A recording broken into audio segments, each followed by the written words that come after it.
Hello there. We are going to go over polyvagal theory, some of the basics. So, polyvagal theory is a theory of the ways the autonomic nervous system works. Okay. This is a theory created by a guy named Stephen Porges, and it is based on the idea that the nervous system, the autonomic nervous system, and you can think of autonomic as a synonym for automatic, the autonomic nervous system is taking in information all the time about the world around us, what's happening inside of us, to tell whether or not we are safe. And based on what it detects, it then responds, goes into either what's called ventral vagal or a social engagement space. This is where we like to rest, where we feel connected to others and our feet are on the ground. We can feel our emotions. Or if we feel threatened, we go through a few different states: fight, flight, freeze, and collapse. And there's some sort of more scientific terms for these. Sympathetic would be fight and flight, and the dorsal vagal system describes our tendency to freeze or collapse. We'll go into all of that a little bit more, so no need to memorize any of that. For just to start out, just know that this theory basically describes a very predictable stress state, predictable sequence of stress states that we can go into when we feel like we are threatened on some level. And this is very important for mental health and for relationships because it's very hard to have a sense of well-being or to have secure, happy relationships if we are in a state of threat. Some of us, because of our experiences, stay stuck in fight, flight, freeze, or collapse. It's very hard to have relaxed, happy relationships in those states. So let's go over a little bit more about this theory.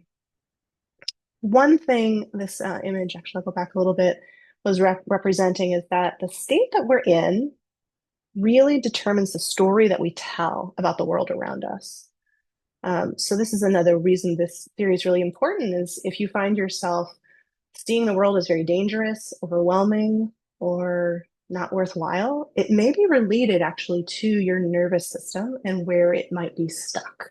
So the good news about that is it's possible to support the nervous system to find a way back into feeling more secure and safe, where we might actually feel like, oh, the world actually is a kind and loving place. So a few different elements.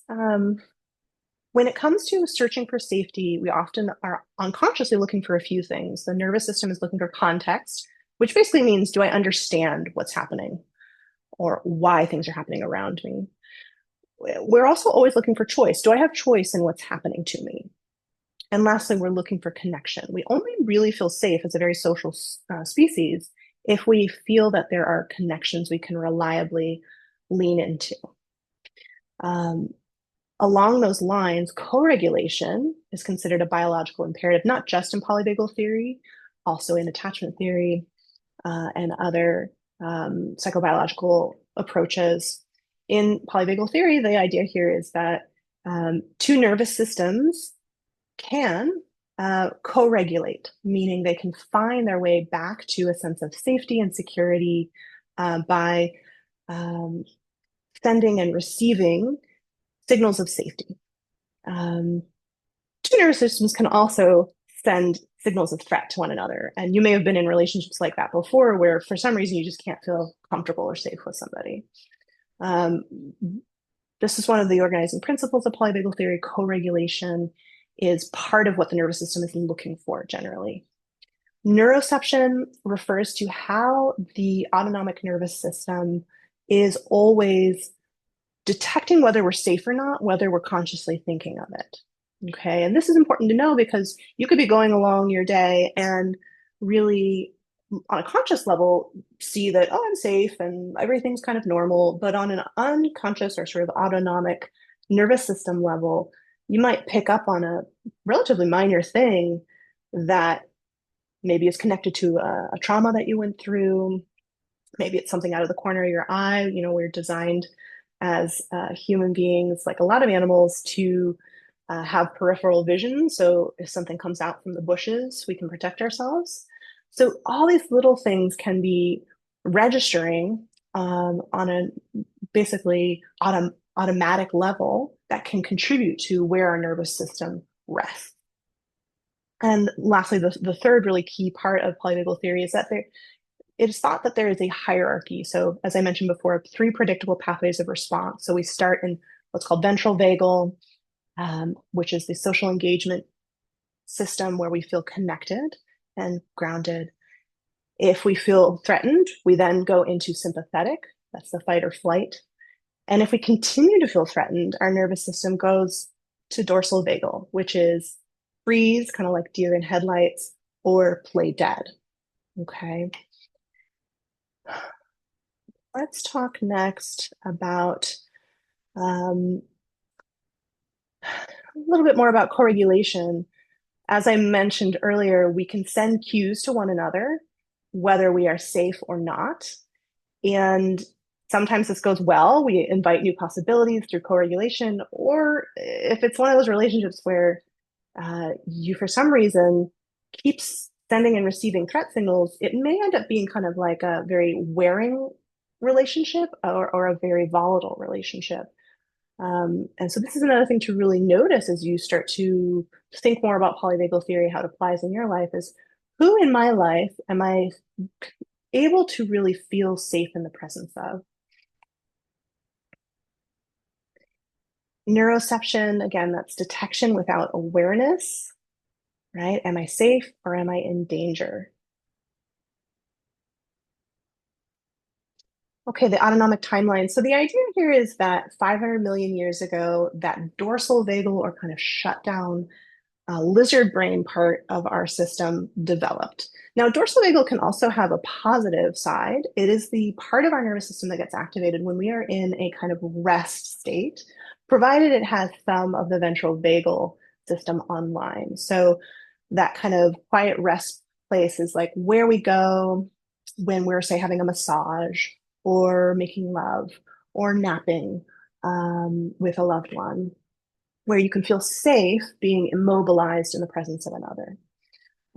All of these states can have either a really threat state or a more sort of relational state.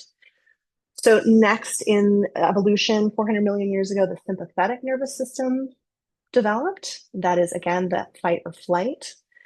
And uh, more recently, 200 million years ago, the parasympathetic or ventral vagal system, that's that safe, social, and connected system. Now, sympathetic with a little bit of ventral vagal online is actually play. That's a blended state. And sympathetic with some of the dorsal vagal is a freeze state, which tends to be connected with trauma. Oh, I'm going to sneeze. Hold on. Thank you. Okay, so here is the hierarchy. We start in ventral vagal, and then if we're threatened, move down into sympathetic, and if still threatened, move down into dorsal, into immobilization. A healthy nervous system isn't a nervous system that only stays in ventral vagal. A healthy nervous system is one that can move between the states as needed. Because the truth is, we're in a world where some of the time we need to get up and go. And some of the time, it's actually very adaptive to, say, freeze or play dead. So the point here, when we really think about how polyvagal theory applies to our nervous systems, is do I get stuck in one state for a very long period of time? A lot of people tend to get stuck in either sympathetic or dorsal vagal if they have any mental health struggles or have suffered trauma. There are various components to these various nervous systems that are connected to the body. I won't go over those today. Okay, so this is just showing you ventral vagal is apparently dancing with your arms over your head. Sympathetic is first we go into fight, and then if that doesn't work, we go into flight, we run. And then if that doesn't work, we go into collapse. What's useful about this ladder is if you find yourself somewhere along this ladder, you know that you may have to go through the other states, for example, specifically with dorsal, to get back to ventral. So what I mean by that is, let's say you're in a sort of shutdown, immobilized, or collapsed state. Because of this theory, you know that the first step out of that is actually not ventral. So you can't jump from a mobilized, collapsed state to a kind of social, engaged state very quickly or easily. Um, or rather, some people can move there quickly sometimes, but you have to go back through this part of the ladder. So if you're sort of thawing out from this shutdown space, you're first going to actually probably start to feel this kind of overwhelming sympathetic energy first. So you might have some of the desire to run again, and then you might have some anger, right? Some desire to kind of fight. And then as you move closer to ventral, you might start to feel a kind of like a play state that blended between sympathetic and ventral until you finally get into ventral social engagement.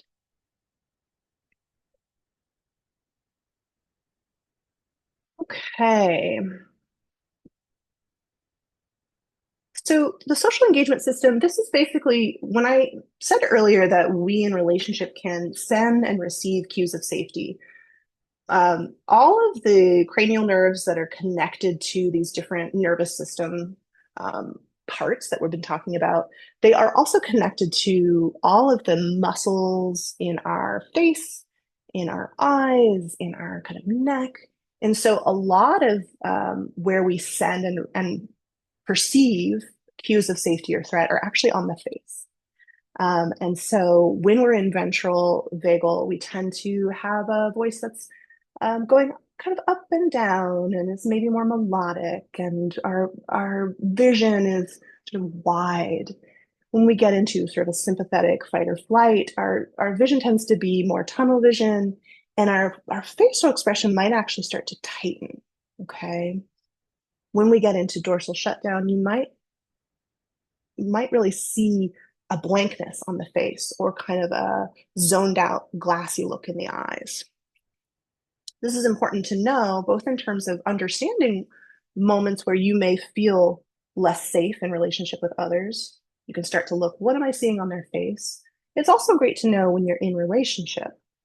You can start to ask yourself, what are my face and eyes and mouth doing, or rather my voice doing? And is it possible that I could send even more cues of safety? A smile, a softened voice, more prosody up and down with the voice, a relaxed face, but still able to express emotion.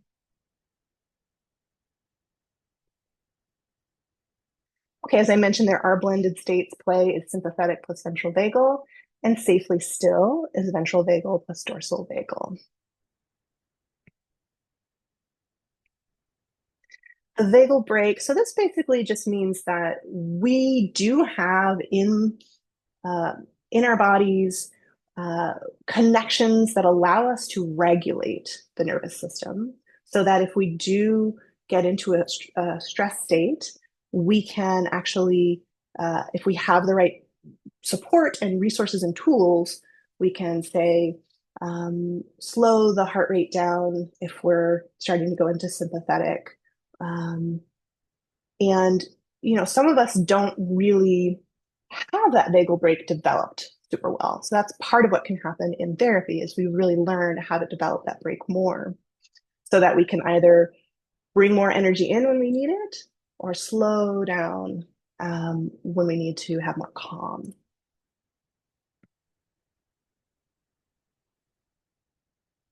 Hello, go forward. There we are.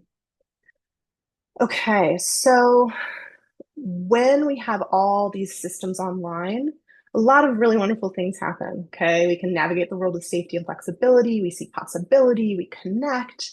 We've got all this lovely blood flow, and we're energized for play, for work.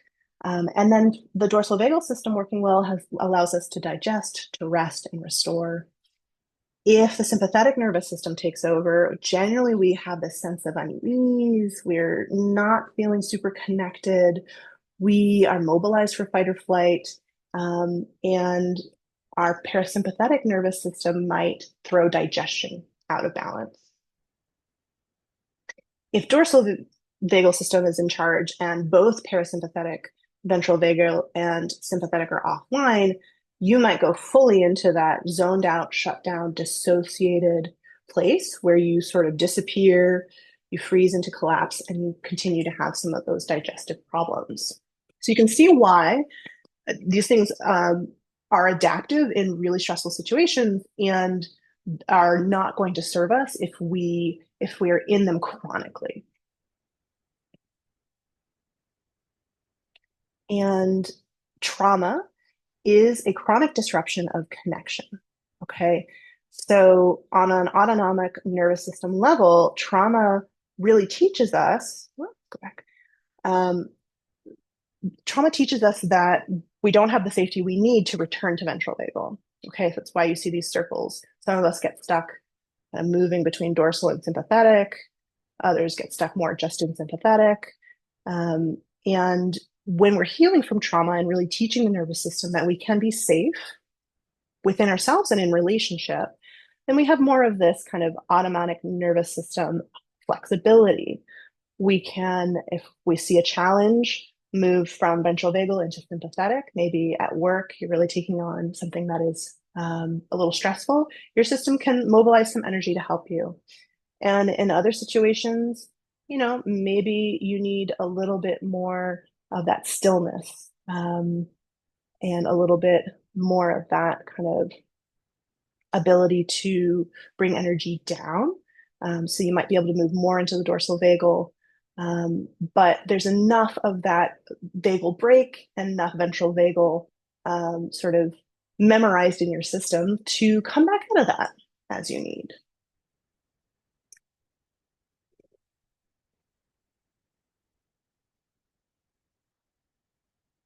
Okay.